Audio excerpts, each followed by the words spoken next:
Star Walker Studios presents Game Master's Journey, your multi-dimensional RPG podcast.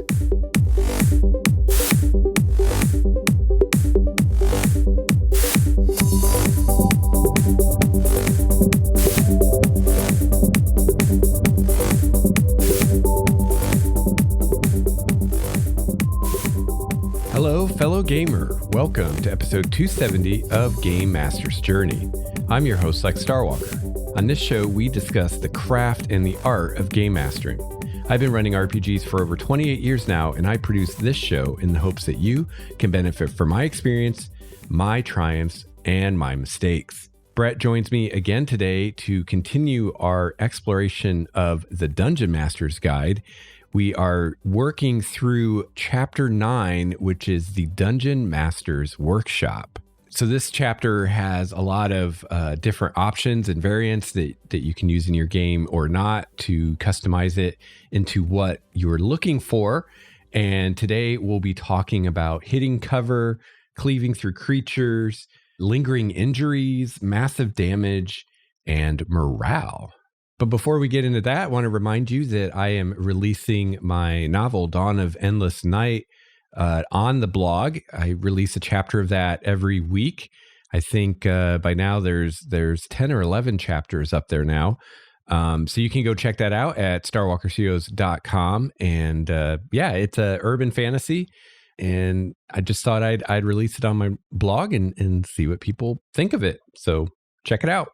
All right. So without further ado, we're going to get Brett on the show and we're going to dig into the DMG and talk about some more combat options that you can use in your game.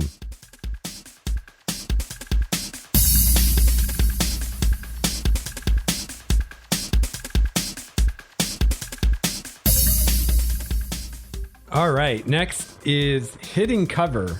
Yeah. This is one I always use when I remember to use it.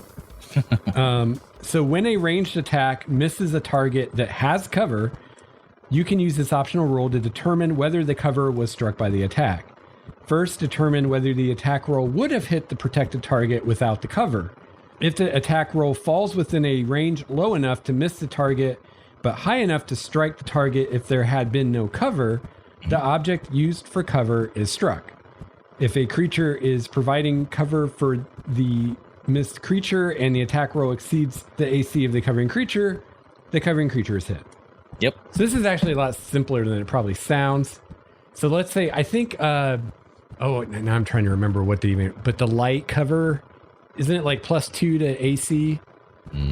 Or I can't remember the term. Say yes for now because I can't remember. Yeah, I think that there's like one cover that's like +2 to your AC and then another that's +5, I think. Yes. Yeah. Well, let's say just for the sake of an example, you have a 15 armor class and you're taking cover behind something that's giving you a +2 to your armor class, making it 17. Right. And somebody tries to shoot you and they roll a 16 that would have hit your armor class of 15, but because you have a +2 bonus from cover, it doesn't hit you. So it hits the cover. So, I mean, a lot of times this is just going to be kind of flavor, but it could matter if maybe the cover is something flimsy where if it takes enough damage, the cover is gone. Or like they point out, if the cover is another creature. So let's say you're taking cover behind your friend, Grog the Barbarian. Right. And the 16 would hit Grog's armor class, then it hit him.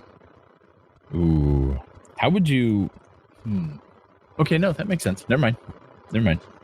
So yeah, it's weird. When you try to explain it, it sounds a lot more complicated than it is.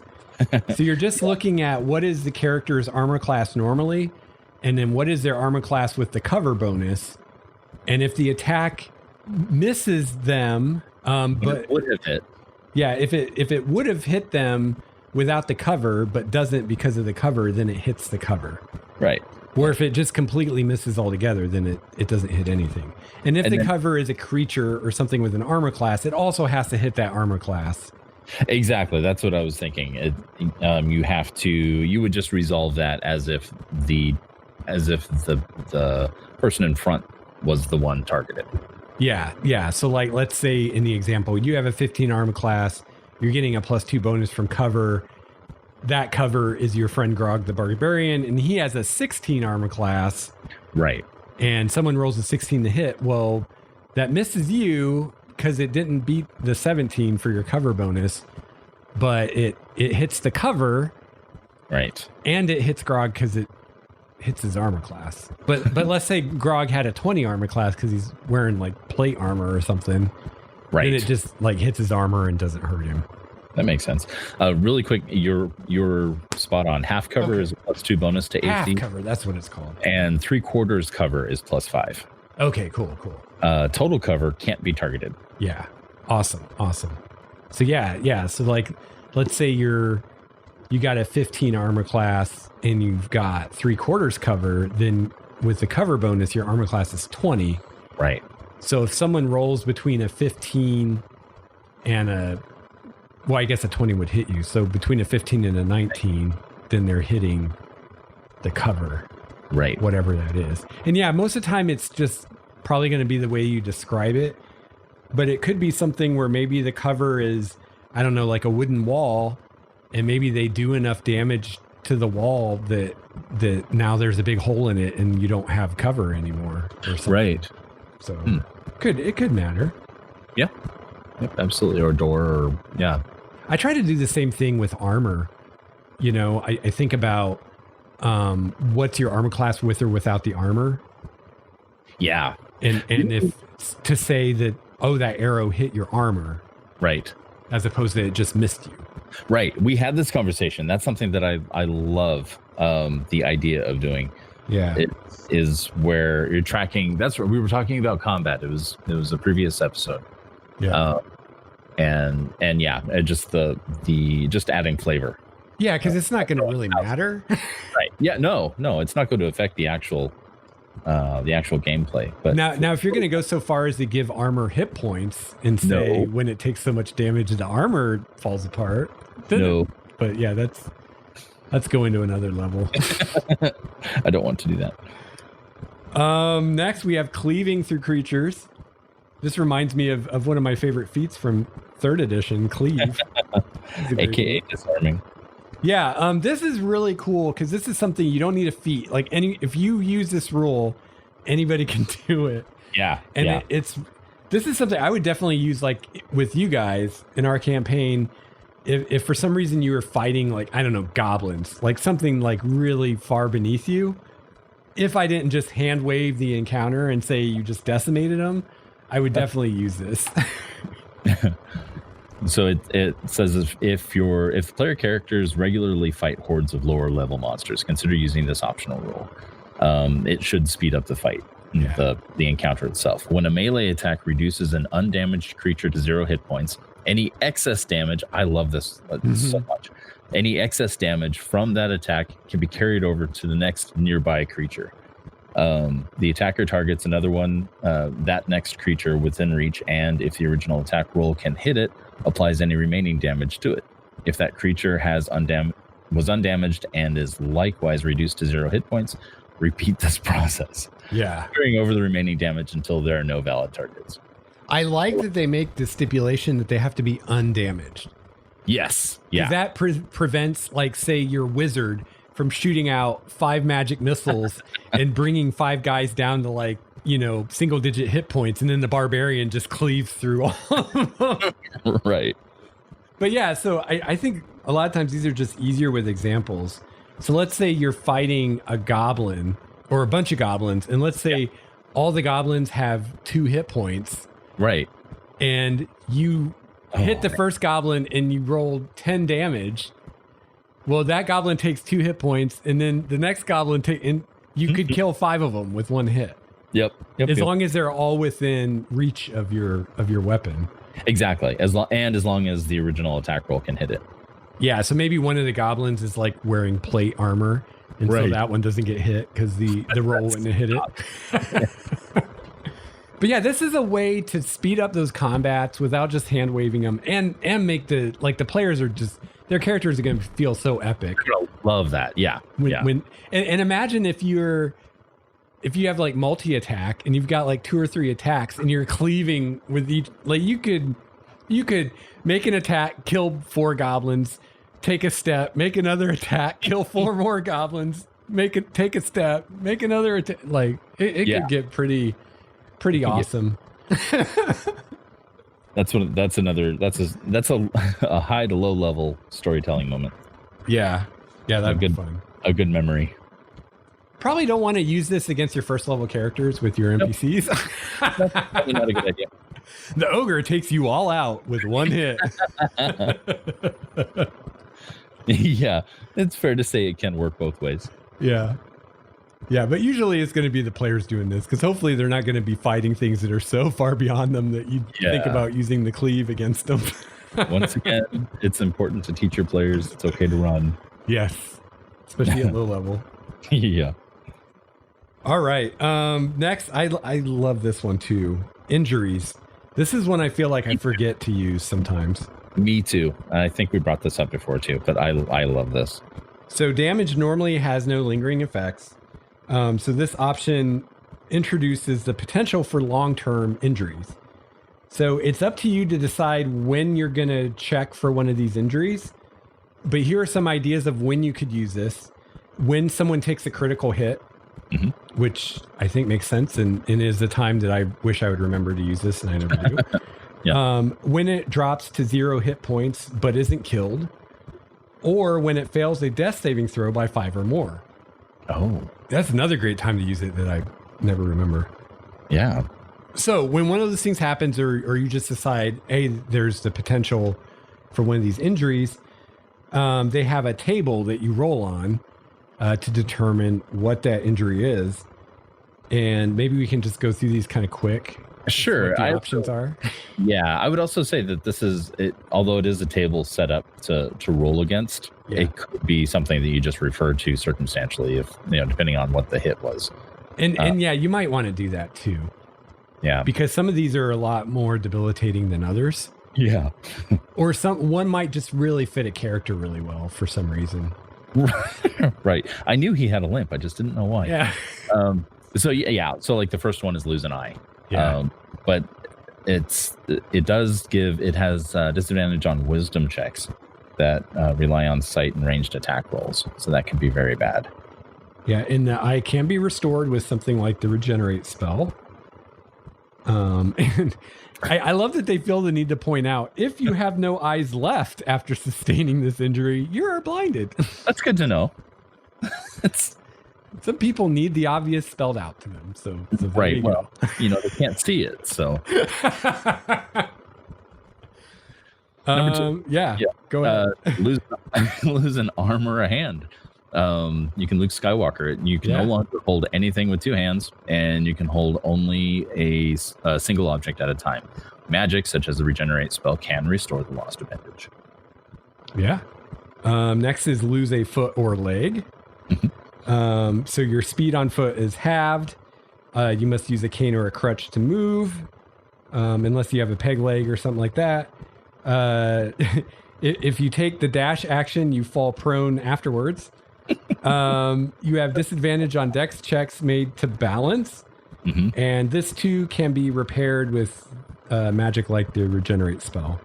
So interesting. I do like also that these aren't necessarily permanent. True. And like regenerate's a mid-level spell, I think. So, it could even lead to further things to do, because it's like maybe the characters can't cast regenerate, so they need to go find an NPC to regenerate their eye or whatever. Yeah. Which creates a side quest. Yeah. Sure, I'll do that for you. But first, I need you to make this basket. The next one is limp. It's fairly straightforward. Your speed on foot is reduced by 5 feet. I'm sorry. You must make a DC 10 dexterity saving throw after using the dash action. If you fail that, you fall prone. And again, magical healing removes the limp. So it's not just the regenerate. It's just healing. Healing word could do it. Yeah. Next is internal injury. Whenever you attempt an action in combat, you must make a DC 15 Constitution save. If you fail to save, you lose your action and can't use reactions until the start of your next turn. And then this is another one that heals if you receive magical healing, or if you spend 10 days doing nothing but resting. Ouch. So that's pretty cool. Yeah. This is good. That's the good kind of injury for people who are armored who get hit by bludgeon. Yeah, for sure. Also along those lines, broken ribs. Yep. This has the same effect as internal injury, except that the save DC is 10 instead of 15. Cool. Horrible scar. There we go. Now we're talking. Yeah. You are disfigured to the extent that the wound can't be easily concealed. You have disadvantage on charisma persuasion checks and advantage on charisma intimidation checks. Magical healing of 6th level or higher, such as heal and regenerate, removes the scar. Okay. And that right there, that for me, that just set a precedent. And this is something I want to remember, that just in general, at least in my mind, magical healing of 6th level or higher removes scars. Oh, good point. Okay. Because that's often something I'll make like as a flavor thing in the game is if you're injured and you just like rest to recover from it and magic isn't used, then there's going to be a scar. Right. And then once it's healed, it's like, well, you can't like cure light wounds the scar away. Like you're just going to have that scar. But I like this idea of like, well, if the magic is powerful enough, you can actually remove scars, which is pretty cool. Okay. Yeah. So you can still have scarred people in the world and it makes sense. Yeah. But if you have a really vain player character that they really don't want their that gash across their face, they can get rid of it. Right. Or those really vicious paper. Just might, take a quest. Yeah. If they're not high enough level to cast 6th level spells. That's right. Festering wound is the next one, which just sounds gross. Your hit point maximum is reduced by 1 every 24 hours the wound persists. Ouch. Yeah. If your hit point maximum drops to 0, you die. The wound heals if you receive magical healing. Alternatively, someone can tend to the wound and make a DC 15 medicine check using wisdom. Once every 24 hours. After 10 successes, the wound heals. Wow, that's cool. That is, yeah. Throwback to a previous episode. Can you imagine using Festering Wound with the slow healing and long resting variants? I can totally see that. That is absolutely a thing. That'd be like Jaime Lannister in his hand, It's like, yeah, this wound is going to be a major part of this campaign for at least the next 6 months. Yep. Absolutely. And then we have a minor scar. The scar doesn't have any adverse effect. Magical healing of 6th level or higher, such as heal or regenerate, moves the scar. So again, we're coming back to the 6th level thing. Yeah. It's interesting to note that they don't differentiate between minor and major scars when it comes to getting rid of them. Yeah. Let's see. It says, instead of using the effect described in the table, you can put the responsibility of representing a character's lingering injury in the hands of the player. Roll on the lingering injuries table as usual, but instead of suffering the effects described, the character gains a new flaw with the same name. It's up to the player to express the lingering injury during play, just like any other flaw, with the potential to gain inspiration when the injury affects the character in a meaningful way. So, I don't know about that. I like the mechanical stuff. Yeah. I could see doing both, though. I could see using the mechanical thing and saying it's a flaw, and saying, hey, if you roleplay the flaw well, I'll give you inspiration or whatever. But I like the mechanical stuff. I don't think I'd want to just do the flaw. No. Not I like it. Came up with these cool mechanics. Right. Yeah, I like it as being a consequence of the encounter or consequence of playing the game, telling the story. Yeah. Like it's like the progression of the character. I think there's other times you could use this too. Like I'm thinking like maybe you could have the big bad in your campaign uses some kind of magical sword of wounding or whatever, where if you get hit by that thing, you're going to get one of these injuries. Oh yeah. Like it's a vicious weapon or whatever. And that's part of its magic is that it leaves you scarred or debilitated in some way. Even or every wound from it gets infected. Yeah. Yeah. Or something like that. Or just, maybe just the big boss fight, any characters that take any good size hits in that get one of these or that kind of thing. Right. And that could play out because you would ultimately, you would hope that ultimately the player characters would win that battle. Right. They would beat the bad guy, the main baddie. and then they would still have to, they would be stuck with or left with these lingering effects after that they'd have to deal with. I like it. For those times when doing 50 damage just doesn't seem like enough. Yeah. Here you go. The red dragon just engulfed you in its flaming breath.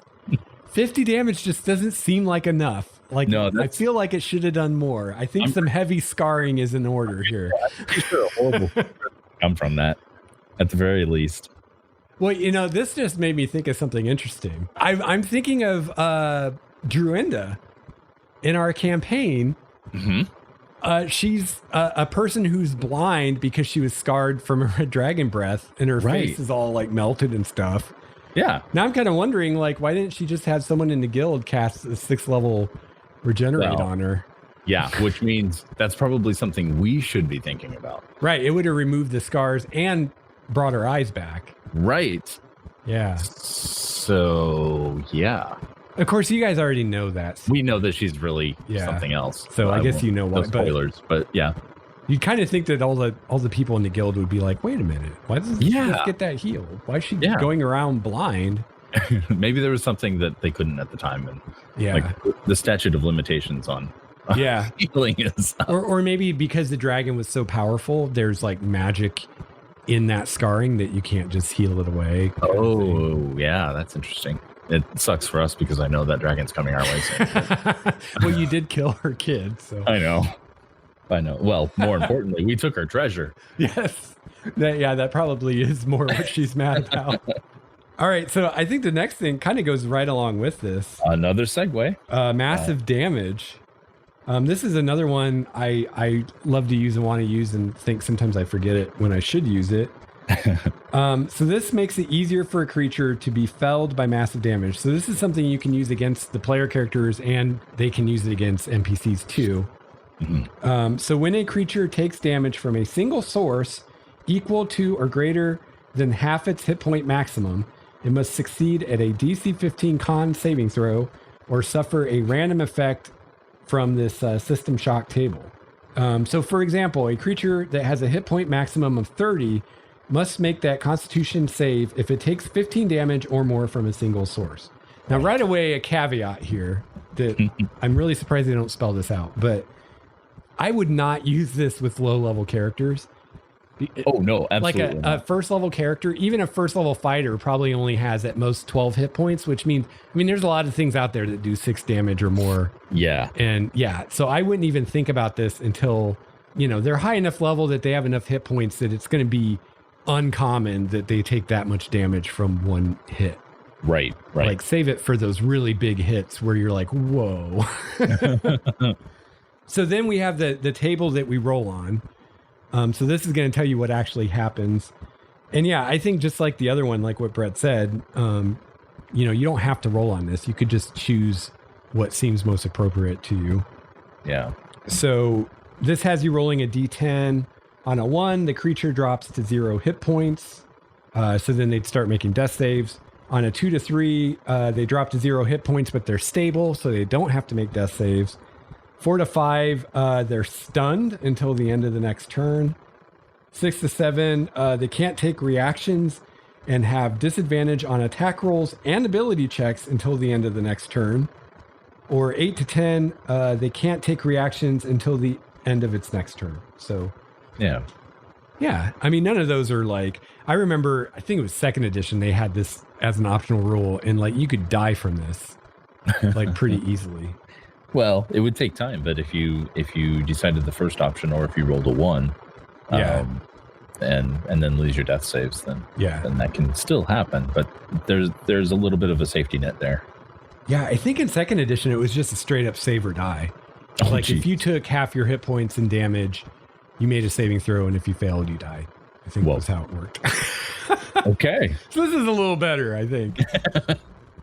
I do like this, and it doesn't feel like it's too not OP, but it just it doesn't feel like it would lead to an instant TPK. Right. Yeah. Or even that character dying. Right. Necessarily. Right. It's just going to make things interesting for a couple rounds. Yeah. And I do like that it's also short in duration. So like if they get disadvantaged or they lose their reactions, it's only for one turn. It's not for like the whole combat. Exactly. So how does that work with the 0 hit points? So those just come back after? Well, no, those you're at 0, but the other ones, like they're stunned until the next turn. Oh, I see. Or if you can't take reactions and have disadvantage on attack and ability checks, that's till the next turn. Till the end. All right. Yeah. That makes sense. So those could have been for the rest of the combat or until you get healed or something like that. 6 months. Yeah, but it's just one turn. So it's like, it's definitely going to make an impact on the battle and going to change things, but it's not, like you said, it's not like now we're going to TPK because someone took massive damage. It just makes things more interesting. Next, we have morale. Now, this one I do use. I use this all the time. Ooh. Because I find myself often wondering as a GM, would the goblins just run away at this point? Right. And I mean, if the answer is clear to you what they would do, then just do that. But for those times when you're not sure, this is a mechanic you can use. And so it's called morale. And basically, this is just a check you can make to determine if NPCs are going to run away because they're just intimidated by the players or whatever. So they give some situations where this might happen, where you might think, oh, I think they just run away. The creature is surprised. The creature is reduced to half its hit points or fewer for the first time in the battle. The creature has no way to harm the opposing side on its turn. And then a whole group of creatures. So that was for like an individual creature. And then the whole group could flee if one of these things happen. All the creatures in the group are surprised. The group's leader is reduced to 0 hit points, incapacitated, taken prisoner, or removed from the battle. Mm-hmm. Or the group is reduced to half its original side with no losses on the opposing side.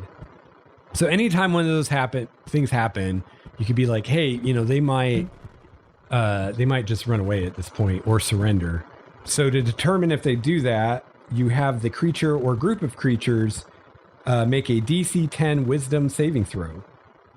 So you either have an individual make that, or if it's a group, you have the leader of the group make that roll. If the opposition is overwhelming, the saving throw is made with disadvantage, or you can decide that the save fails automatically. At which point, you don't need this system. Just are they'd run away because they're outmatched and they know it. If a group's leader can't make the saving throw for whatever reason, have the creature in the group with the next highest charisma score make the saving throw instead. So I guess if they're unconscious or something. Right. That answers the question I had about the group's leader being reduced to 0 hit points. On a failed save, the affected creature or group flees by the most expeditious route. If escape is impossible, the creatures or group surrenders. If a creature or group that surrenders is attacked by its conquerors, the battle might resume, and it's unlikely that further attempts to flee or surrender will be made. Which that just makes sense. If you try to surrender and they try to kill you anyway, you're not going to try to surrender anymore. Yeah, that whole fight or flight thing is, A failed saving throw isn't always to the adventurer's benefit. For example, an ogre that flees from combat might put the rest of the dungeon on alert or run off a treasure that the characters had hoped to plunder. Very, very true. This can also be a great way. Of course, in these situations, I wouldn't use the system, but sometimes battles are just going along and it's at this point, it's obvious the PCs are going to win. We're just going to roll dice for another half an hour for that to happen. Right. So I guess in that case, I usually just have them surrender or run away, or I'll just be like, and you guys kill the rest of them. But if you want, you could do this morale check. Right. Yeah. And if it drops to, circumstantially, if it drops to they had begun the fight outnumbering the party. Yeah. And it gets to the point where they're at 1-on-1 now, or 3 of them are left and they're all being ganged up by the group, then that just makes sense that they would drop and run. Yeah. And you can also set this kind of stuff up ahead of time. I see this in Wizards Adventures a lot, where they'll say, if the dragon is reduced to 50 hit points, it flies away. for that kind of thing. So you could even decide for yourself ahead of time, oh, if this character takes this much damage, they'll surrender or they'll run away or whatever. Right. Keeping in mind that most intelligent creatures have that self-preservation. Yeah. In them. So and not just adding a level of reality to it, but adding adding more to a story where otherwise it would just be, kill everybody in the encounter. Yeah. and like every encounter has to end with the complete obliteration of whoever you're coming up against. Yes. And that's a really important point, because if your assumption as a DM is like the assumption is that opponents will fight to the death. Right. And times when they don't do that are exceptions to that assumption, like that's not realistic, and you're going to have a very hack and slash campaign. And we've probably all run or played or seen actual plays of campaigns like that where everybody fights to the death all the time, and it's kind of silly. I think it's more realistic to have the assumption be that unless there's a reason otherwise, most things won't fight to the death. Mm-hmm. In my mind, things that will fight to the death are sometimes animals or things of that level of intelligence, depending on the situation. Because even animals aren't dumb enough to just throw their lives away. No. But if they're protecting their young, or if they're just really hungry or really angry, they might fight to the death. But any kind of an intelligent opponent, unless there's a good reason, or they're fighting for a cause they really believe in or something like that, again, an exception, right? They're not going to fight to the death. They're going to surrender or try to run away or something. Yeah. Or unless your player characters have made it pretty clear that they don't take prisoners. Right. Then they won't, obviously I'm not going to surrender to you if you're known for killing your prisoners or whatever, And there's no path of escape. Right. But yeah, it's just more realistic, and it makes your villains more interesting if they're not just willing to fall on the PC swords and give them XP, Right. It's not a video game, And I mean, these days, even a lot of video games are more realistic than that. So yeah. And I use this all the time. I think sometimes I forget the DC 10 part, and I'll get a little like, oh crap, what do I make this save DC? Yeah. So I like that they're like, it's DC 10. And it's pretty basic. There's no real modifier to it, is there? Just advantage or disadvantage. Right. And it's just a wisdom save. Yeah. Yeah, and I would only use this when you're not sure. If they're fighting a villain that you're in this villain's head, this character really well, and you're like, okay, at this point they would surrender and wait to fight another day, or they'd escape, teleport away, then just do that. This is just for when you're not sure what they would do. Right. And if you're dealing with a higher level NPC or a boss battle or something like that, you have to take into consideration you don't have to, but it's fun to take into consideration what kind of bad guy this is. If you're dealing with a wizard or some circumstance like that where they're highly intelligent and their attacks are basically their intellect, right? Yeah. Scenario again. You're going to that kind of a character, it could be prone to, at the first sign of taking some heavy hits and realizing that there's a chance that they might not succeed in their plans, or they might not be able to take out these PCs. First sign of real trouble, when they start losing heavy HP, they're gonna try to find a way out. Yeah. And yeah.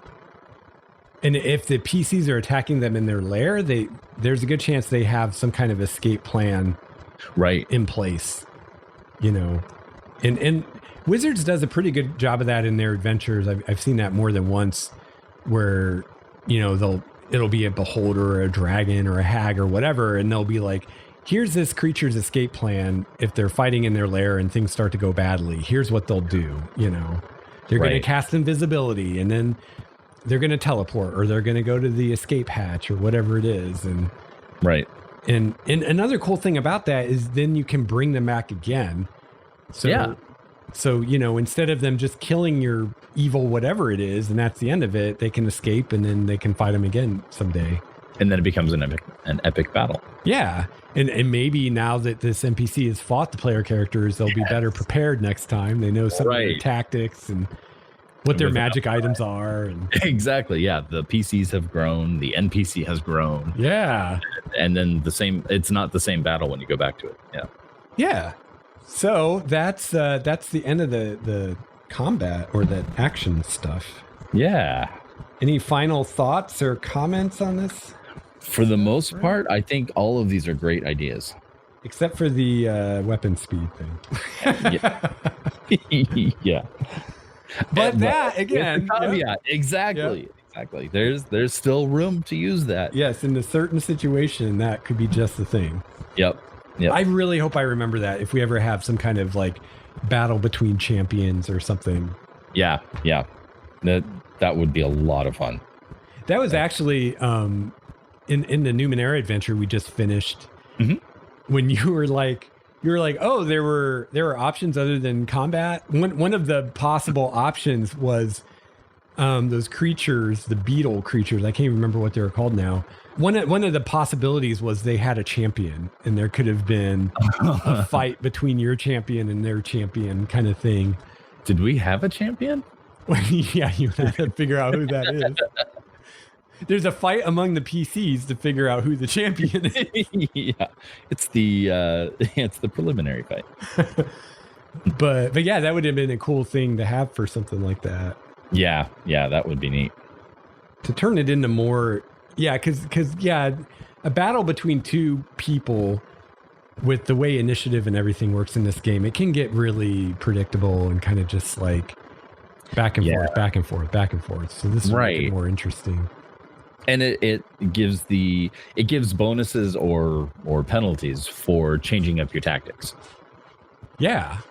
Yeah, and I love that. Like, you got the barbarian who always uses the great axe, but there might actually be a reason for him to use a dagger just because it's faster. His fist, yeah. Yeah, his fists. And I love that. Like that's more realism in a good way. Yes. Yeah. As opposed to, I don't know, looking for realism in ways that's going to just bog things down. And well, in a cinematic way, in a way that tells a better story ultimately. Not in a let's all get out our calculators. Yeah. That's right. Yeah, and I think, we should mention that again. We said it in one of the previous episodes, but when you're thinking about, these options, just don't think about, does it make sense to you? Right. But what's the play going to be like? If you use this at the table, what's the experience going to be? And is that what you're going to like and what the players are going to like? Right. That's exactly it. Because like the weapon speed, it totally makes sense. It's totally more realistic and believable. Oh, sure. At certain times, it's probably not going to be what you want to use. Right. Because, I was definitely one of those GMs where all my arguments began with, well, to me, it makes most sense, or it's most realistic that it would work like that. And I would come up with whole mechanical things based on trying to make things more realistic. Mm-hmm. And I was that way for a long time. It's only fairly recently that I kind of started to realize that a lot of that stuff was just making my life a lot more difficult. It's that core rule where you rejuvenate all your HP. Yeah. Change the world. Well, I think that's good for today, Brett. Sure. Next up is creating a monster. Yeah, and that's a monster of a... Yeah. Like that will probably be a thing all to itself. Cool. I don't know. Maybe for that, maybe we should... Do you want to make one? Yeah, I was going to say, maybe we should each make our own monster, or maybe make one together while we discuss it.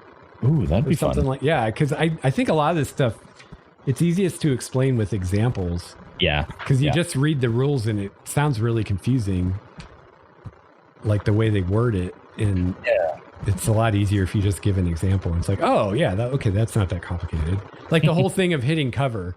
Like to read the description, you're like, what? Yeah. But then when you give an example, it's like, oh, okay, that's really easy. It's so yeah. Yep. It's like, here's their armor class without the cover. Here it is with the cover. If it misses them, but it would have hit them without the cover, then it hits the It cover. hit the cover. Yeah. Like you can do that on the fly once you wrap your brain around it. Oh, totally. Yeah, that makes it so much easier. It actually it follows the same guidelines we were talking about when we were discussing, I think it was armor, when we were talking about combat, and whether the armor gets hit or whether the attack completely misses. One of the things that I wanted to try doing was to I think I described it as like taking the original roll and then adding the armor to it. If it would have hit the original roll, it would hit the armor instead of, if the armor is what's changing the success to a failure, right, then the armor is what takes the hit. Yeah, so, I think we've used it quite a bit with Wall with his shield. Yes, we have. Where we'll say, oh, well, here's Wall's armor class without the shield.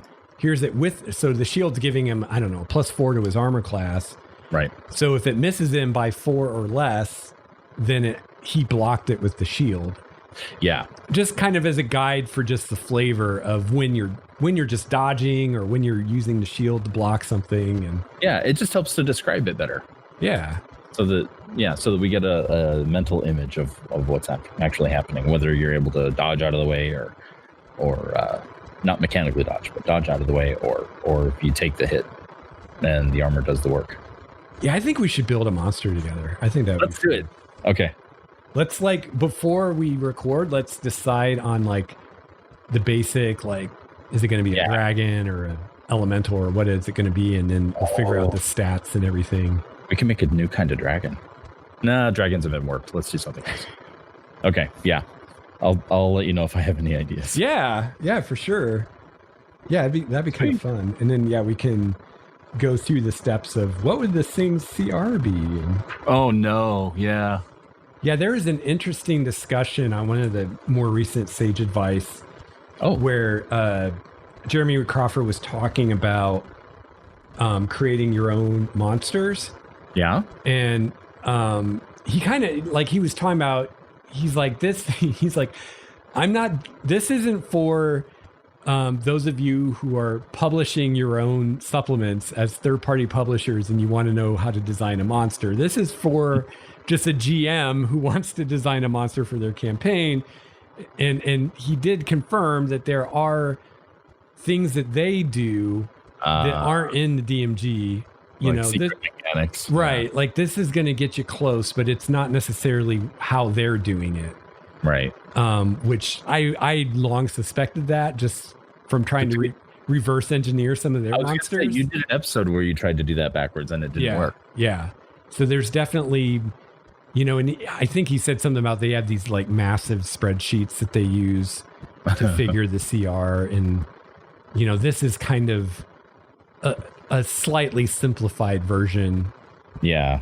Because, as a DM just running a campaign, you don't have to worry about how's this going to work at 50 different tables. You just have to worry about your players in this one session. And right. That makes sense. You can adjust on the fly. He's a big fan of adjusting hit points on the fly. So but still staying within the range that's given. Right. So I don't have a monster book, but you might have a monster that says it has 5d8 plus 40 hit points and then an average of 60 hit points or whatever. Right. So if you're running a combat with a monster and you decided it has 60 hit points and the players are going to obliterate it in a round and you think that might be a little anticlimactic, you could say, oh, well, instead of having average, it has maximum hit points. Right. Whatever that would be for that number of hit dice or if the combat is way too hard for some reason, you could reduce the number and, they're never going to know that you did that. So, right. So for that makes sense. I don't think I ever really consider how it would be played at other tables. Yeah. But then I've never published anything I did. So that makes sense. Yeah. Yeah. I mean, you really only need to worry about that if other people are going to run it. Right. Right. Which that's something I learned when I published an adventure was the massive difference in doing something like that versus I realized how many things I just kind of don't worry about because I'm I'll handle that at the table. Right. You know, I'll figure that out during the combat, or whatever. But if you're going to publish it, you got to think of all that ahead of time. Yeah, it wasn't near as much fun as I thought it would be. It's a lot more fun just coming up with stuff for your own players. Yeah. That you know and have some idea what they're going to do. And yeah, exactly. What they like and what they don't And you like. don't have to plan the whole thing right up front. Yeah.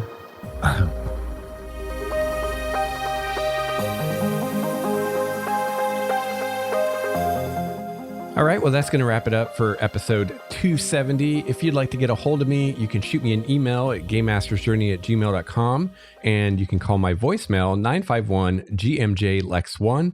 That's 951-465-5391. Also, we have communities on MeWe and Discord, so you can join us there and connect with myself and other listener GMs. Great place to discuss your campaign or your adventure, or your character, or ask questions, or whatever you want, really. So you can find links to those in the show notes as well at starwalkerstudios.com. Finally, if you enjoy the show and you'd like to help keep the show coming, you can find all the great ways you can help me out at starwalkerstudios.com/support. Probably the best thing you could do is to check out one of my self-published D&D supplements. The most recent of which is Adventures of Primordia, which is a bunch of options for player characters that I've homebrewed for my campaigns, cleric domains, spells, magic items, subrace options, all kinds of stuff. So you can check that out on the store at starwalkerstudios.com. Also, you can become a patron of the show, and you can find a link to my Patreon in the show notes as well. So however you support Game Master's Journey, I really, really appreciate it. I hope that you have a chance to play your favorite RPG this week. I hope you have a chance to run your favorite RPG. I'll be back soon with another episode of Game Master's Journey. Until then, game on. This has been a Starwalker Studios production, your source for quality gaming and hobby podcasts. This episode's music, courtesy of Cloudwalker, Transboy, Renfield, Stanko, and Ish. See the show notes for more details at starwalkerstudios.com/Game Master's Journey.